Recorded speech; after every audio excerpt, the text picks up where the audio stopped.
நவராத்திரி 2ஆம் நாள் அன்று துர்க்கை அம்மனை ராஜராஜேஸ்வரி ஆகவும் கௌமாரியாகவும் நினைத்து வழிபட வேண்டும். 3 வயது சிறுமியை கவுமாரி வடிவமாக வணங்க வேண்டும். கரும்புவில், பாசாங்குசம், மலரம்பு இவற்றை ஏந்தி அழகாக கொலு விருப்பவளை ஸ்ரீ ராஜராஜேஸ்வரி.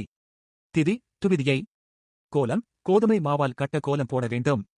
பூக்கள் முல்லை, துளசி, மஞ்சள் நிற கொன்றை, சாமந்தி, நீல சம்பங்கி பூக்களால் பூஜிக்க வேண்டும்.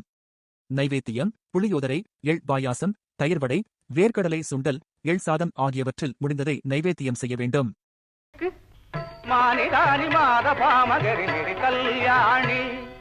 ராகம் கல்யாணி ராகத்தில் பாட வேண்டும். பலன் நோய்கள் நீங்கும், உடல் ஆரோக்கியம் பெருகும்.